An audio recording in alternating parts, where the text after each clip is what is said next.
The houses have collapsed and the bridges have been destroyed. The footage shows Fubao Ancient Town in Luzhou, Sichuan Province, submerged by floodwaters. In recent days, mainland China has been hit by continuous flooding. Fubao Ancient Town experienced a rare and massive flood. Videos show the entire town surrounded by water, with muddy floodwaters engulfing the streets and houses, and debris floating everywhere.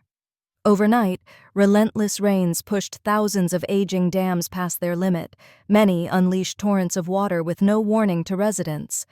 In the chaos, poorly built Tofu dreg dams crumbled like paper, turning towns downstream into disaster zones. Netizens reported that the flood struck overnight without any warning.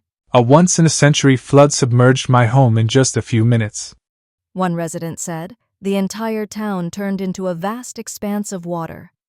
According to Lu Mei, due to heavy rainfall and upstream inflow, the water level at the Fubao Second Bridge Station on the Dachao River reached 243.20 meters, exceeding the warning level by 3.7 meters, and continued to rise. A local blogger exclaimed, "Everyone come take a look. Fubao is flooded. Half the bridge has been washed away. I heard some children didn't make it out and were swept away. Even our small creeks have turned into the Yellow River. It's still raining today and will continue tomorrow. My relatives' homes and even the tea factory they built themselves are all underwater. Look at me. Everything is soaked." Videos show residents' homes submerged in water, with people climbing onto rooftops calling for help. "We're on the roof. The house is flooded and everything is floating away," a woman shouted. "Look, even the tea house is filled with smoke. The water is getting higher and things are collapsing," another said. "This is unprecedented flooding in Fubao," a local resident said. "We couldn't save anything. Everything is ruined. Even my new white stockings are all soaked." A blogger said, "A once-in-a-century flood has struck my hometown. In the face of disaster, you realize how small and helpless you are. Neighbors are helping each other, rescuing themselves.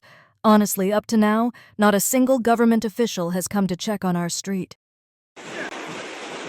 Meanwhile, in the morning, a sudden flood hit Manchuan Ancient Town in Shanyang County, Shangluo City, Shanxi Province. Overnight, many shops and homes were inundated.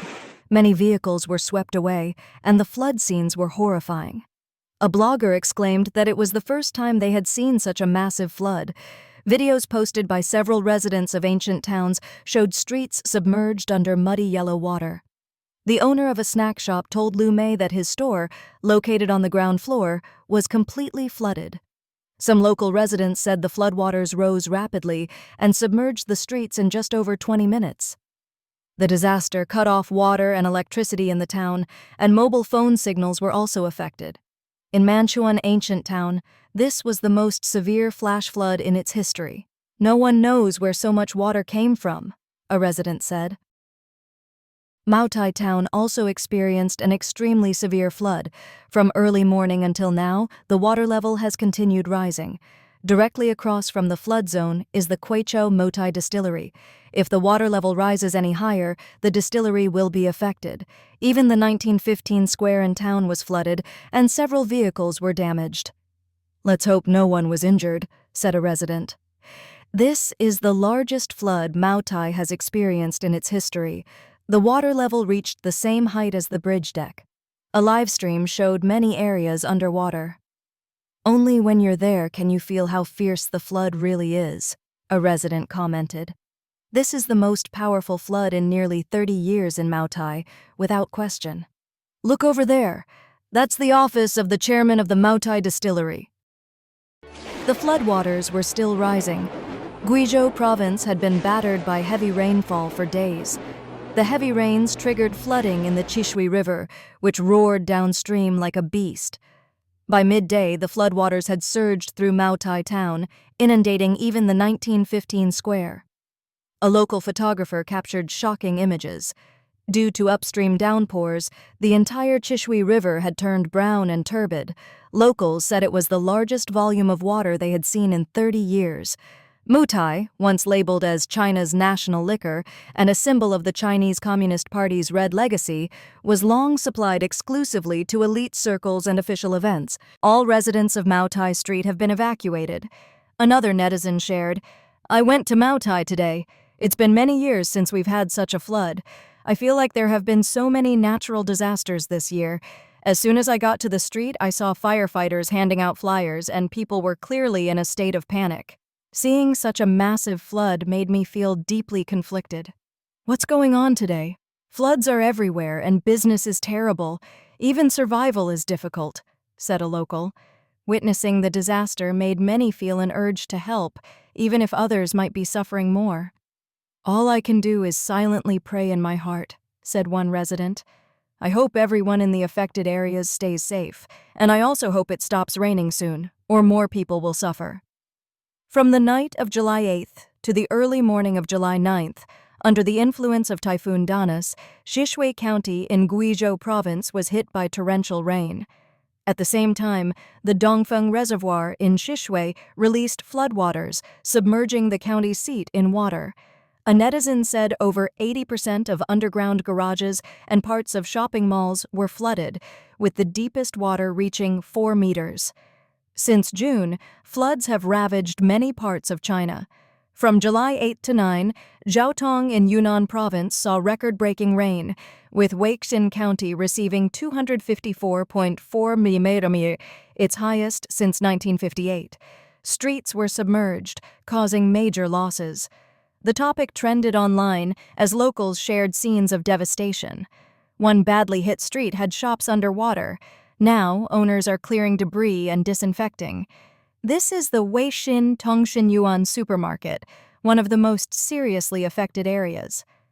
Look at this clothing shop. Everything was flooded, someone said. Water, dogs, mess everywhere. Since what time did you start cleaning today? They asked. This is my city. The city after disaster, the city at dawn. Despite devastating floods across mainland China, not a single senior Chinese Communist Party official above vice-national level has shown up to inspect the worst-hit areas, offered any public condolences, or issued any so-called important directives.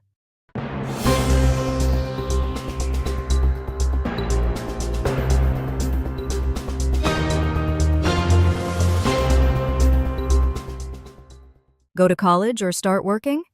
In the end, even after going to college, you still end up working. These days, working makes you realize that academic degrees don't carry much value anymore. Let me tell everyone how many extras like me there are in Hengdian, nearly 200,000 people. The wage? Just 10 yuan per hour. If you don't take the job, someone else will. There are too many people doing extra roles. Got it? If you had to choose between going to college or receiving 1 million yuan, what would you choose? 1 million? Why? Because even after graduating, I might not be able to earn 1 million. 1 million? Why? Because I already went to school and still couldn't make 1 million. Even after college, there's no guarantee you'll earn that much. So now, is it better to study or work? Work. Degrees just don't seem to be worth much anymore. In Shenzhen, business owners are vanishing en masse. Tens of thousands of small and micro enterprises are struggling on the brink of collapse. I've been in finance in Shenzhen for 8 years and have never seen anything this devastating. Orders have plummeted by 60% and profits are thinner than a sheet of A4 paper. No matter where you go, no matter what kind of supplier you talk to, be it garment factories, post-processing workshops, component shops, gold plating, rhinestone, or button pressing factories, everyone says this is the worst year they've seen in a long time. Today, despite the scorching heat of over 30 degrees Celsius, people are still out under the sun, holding fans, walking down Qianan New Street looking for work. They're not afraid of the heat or gloomy skies. It's life that has driven them to this. With today's job market, what's the point of going to college? If you're in debt, go deliver food. This saying has driven countless people to join the ranks of food delivery workers. Tens of thousands of university students are about to enter the job-hunting battlefield again. Hopefully, the platforms will stop blindly hiring and exaggerating their advertisements. Hiring a bunch of graduates to deliver food, does it do justice to their degrees, to the years they've spent burning the midnight oil? Promising salaries of tens of thousands of yuan a month, can that really be fulfilled? With rented bikes and rented batteries, how many students last just 2 months before having to apologize and quit? Besides, we already have more than enough people. if they keep recruiting endlessly, no one will have a way out in the end. Hello everyone, we are traditional Chinese medicine graduate students from the class of 2025. There's not much to say except that we're heartbroken, we've been unable to find jobs, and are now planning to deliver food. Using our little green e-bikes, today is our first day making deliveries, and we're already completely exhausted. China's economy is in severe decline. All industries are struggling. Waves of unemployment and bankruptcies are sweeping across the nation. Factories and companies are shutting down one after another. A huge number of stores are closing. The job market is dire. Businesses are cutting salaries and laying off workers. Both factory workers and university graduates can't find jobs. Many people can't afford rent. Some can't even afford food. They're facing a survival crisis. The streets are packed with people who can't even move forward. Did you see that? It's true, they can't move. Oh man, it's so hard. They're all decent people, and the more decent you are, the harder it is to survive. Still thinking about going to Yiwu, Wenzhou, Jinhua, or Zhejiang to work? Don't. Unless you have strong connections. July and August are brutally hot. Many factories have no air conditioning, and some even force workers to buy their own fans. The average wage? Just 3,500 to 4,000 yuan, without food or housing. Those who brag about earning 8,000, 12,000 yuan? They're lying. Only a few make that much, and the work is unbearable, like beasts of burden from 6 a.m. to midnight. The job market is brutal. Even our profitable company has stopped hiring. Most places now only pick the cheapest, most efficient workers. If you stay, be prepared to do the work of 2 people. No help, no excuses, just grind and survive. Take a look at today's social reality. People from Henan working in Shanghai are living in tricycles. It's been raining nonstop, and even though their tricycles leak, there's nothing they can do. It's the same in Guangzhou. More and more people are looking for jobs. Everywhere you look, you see people leaving factories. Brothers, stop spending money recklessly. Earning money now is truly difficult. Spending 100 yuan feels easy, but earning 100 yuan feels like risking your life. Delivery workers ride into neighborhoods without elevators and have to climb the stairs. In neighborhoods with elevators, bikes aren't allowed inside. When it pours rain, they're soaked to the bone. Each delivery earns only 4.5 yuan. How many deliveries do you think you have to make to earn just 100 yuan? In recent years, the Chinese people have personally witnessed the transition from the illusion of economic prosperity during the reform and opening up period to the current state where the economy teeters on the edge of collapse. A Great Depression is quietly looming, and all people can do is watch helplessly. Shopping malls across the country are eerily empty, and the jobless crowd every corner.